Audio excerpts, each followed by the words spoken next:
ایک حدیث پہ اگر عمل ہو جائے تو مجھے اللہ کی قسم کھا کر میں کہتا ہوں یہ کورونا کا پتہ ہی نہیں چلے گا کہاں گیا. صرف ایک حدیث.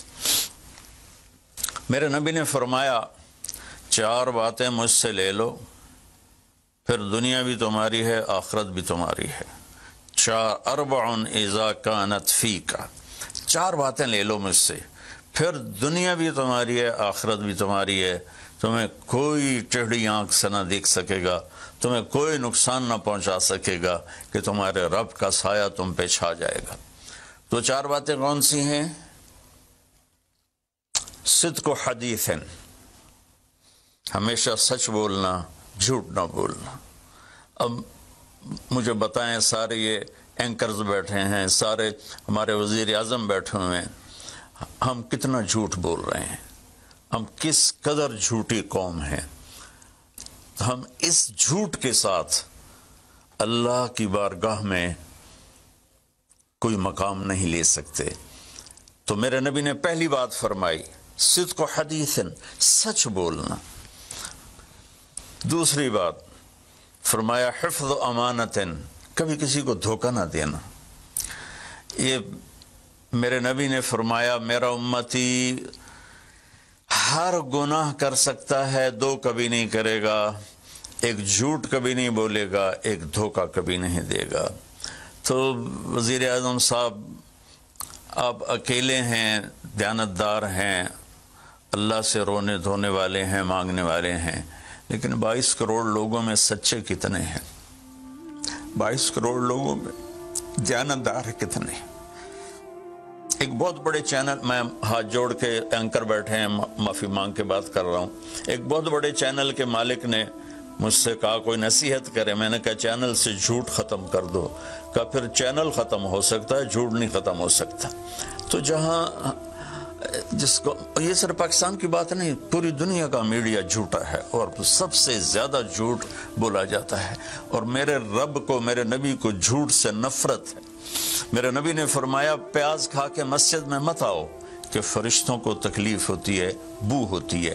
لیکن میرے نبی نے فرمایا جب کوئی مرد عورت جھوٹ بولتا ہے تو فرشتے اس کے منہ کی بدبو سے 3 میل دور بھاگ جاتے. تو جھوٹ اور خیانت کے ساتھ ہم کسی آفت کا مقابلہ نہیں کر سکتے.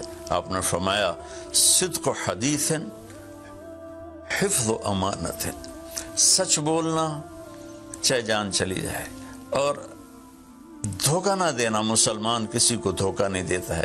تیسرا فرمایا حسن و خلیقت، اپنے اخلاق اچھے کرنا، اور اخلاق کا سب سے اونچا مقام حیا ہے. اب میں کیسے بات کروں؟ میرے دیش میں حیا کو کس نے تار تار کیا؟ میرے دیش کی بیٹیوں کو کون نچا رہا ہے؟ ان کے کپڑے لباس مختصر کون کروا رہا ہے؟ یہ کس کے گردن میں یہ گناہ ڈالوں؟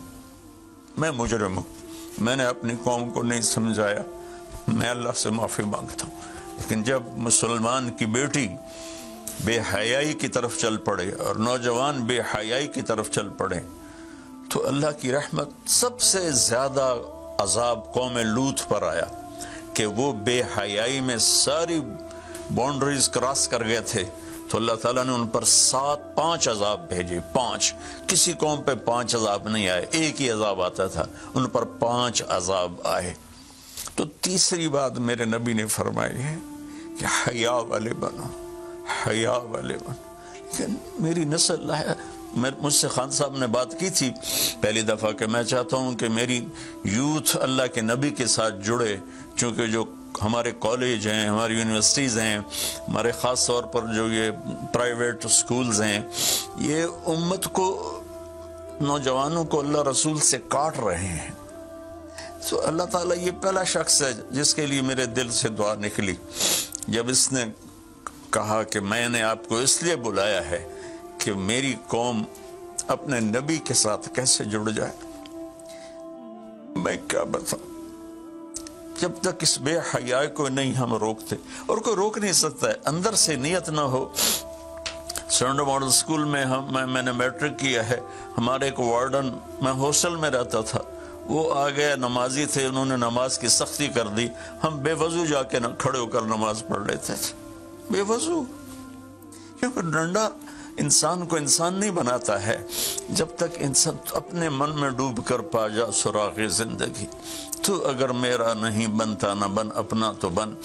یہ تو اپنے اندر دل دریا سمندروں ڈوگے کون دلان دیا جانے ہو، وچے بیڑے وچے جھیڑے وچے ونج مہانے ہو۔ میری قوم جھوٹ چھوڑ دے، میری قوم بددیانتی چھوڑ دے، میری قوم بے حیائی چھوڑ دے۔ وعفت فی تہمت، آخری بات میرے نبی نے کہا، اور رزق ہی امسا مغفور اللہ، جو صبح سے شام تک رزق حلال میں تھک جاتا ہے اس دن کے سارے گناہ معاف ہو جاتے۔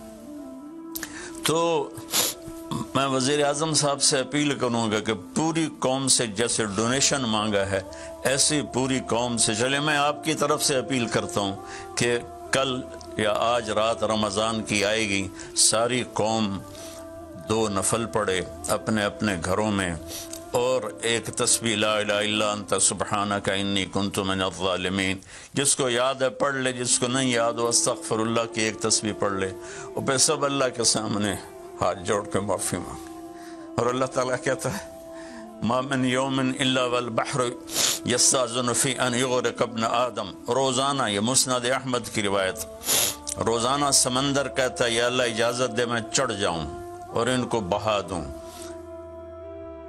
والارض تستاذن فی ان تبتلعہ، زمین کہتی ہے اللہ مجھے اجازت دے میں ان بے حیاؤں کو نگل جاؤں، ان جھوٹوں کو، ان بدماشوں کو، اس مافیا کو میں نگل جاؤں۔ تو والملائکۃ تستاذن فی ان تعجلہ وتہلکہ، فرشتے اللہ سے کہتے ہیں یا اللہ تو ہمیں اجازت دے ہم ان کا صفایا کریں۔ میرا اللہ کہتا ہے دعو عبدی فانا عالم بعبدی منکم، جاؤ جاؤ اپنا کام کرو، یہ میرا بندہ ہے اور میں جانوں میرا بندہ جانے۔ ان کان عبدکم فشانکم بہی، تمہارا بندہ ہے تو مار دو، ان کان عبدی فمنی ولی منی ولی عبدی، اگر میرا ہے تو میں انتظار کروں گا، میں انتظار کروں گا۔ پچھلی قوموں میں ایک طوائف نے کتے کو پانی پلایا تو اللہ نے اس کی بخشش کر دی، معاف، ہم تو مائل بکرم ہیں، کوئی سائل ہی نہیں، کوئی مانگنے والا تو ہو۔ ان 4 چیزوں نے ہماری ہر چیز بکھیر دی، توڑ دی۔ کسی بھی قوم کے لیے جھوٹ، بددیانتی، بے حیائی اور رزق حرام یہ ان کو تباہ و برباد کر دیتا ہے، اور کوئی قوم سچائی، دیانتداری، پاک دامنی اور رزق حلال پر ہوگی تو اللہ کا سایہ ان پر چھا جائے گا، اور دنیا کی کوئی طاقت ان کی طرف آنکھ اٹھا کر نہیں دیکھ سکتی۔ ہم تو اجڑے چمن کے مالی ہیں، عمران خان کو اجڑا چمن ملا ہے، کہاں تک آباد کر سکے گا، اللہ اس کی مدد کرے۔ چمن کے تخت پر جس دم شہ گل کا تجمل تھا، ہزاروں بلبلیں تھی باغ میں، ایک شور تھا، غل تھا، کھلی جب آنکھ نرگس سی، نہ تھا جز خار کچھ باقی، بتاتا باغ مارو رو، یہاں غنچہ یہاں گل تھا، یہاں غنچہ یہاں گل تھا۔ ابھی عمران صاحب نے یرموک کی اور قادسیہ کی بات کی، کتنے تھے؟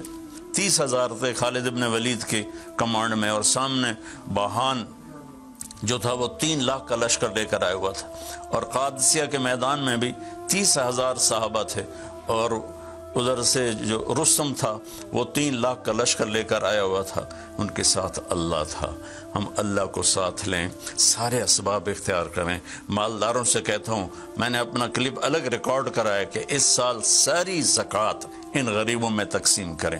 آپ تک تو ہر آدمی نہیں پہنچ سکے گا، اپنے اپنے علاقے میں جو مالدار لوگ ہیں وہ اپنی زکوٰۃ غریبوں میں ان میں تقسیم کریں، ان کے گھر جا کر دیں۔ کسی ایک کی دعا لگ گئی نا تو 7 نسلیں ہماری آباد ہو جائیں گی۔ تو بس میں معافی چاہتا ہوں، آپ نے مجھے کافی دیر بٹھایا تو میں نے بھی تھوڑا سا آپ کا ٹائم لے لیا، تو آپ درود شریف پڑھیں۔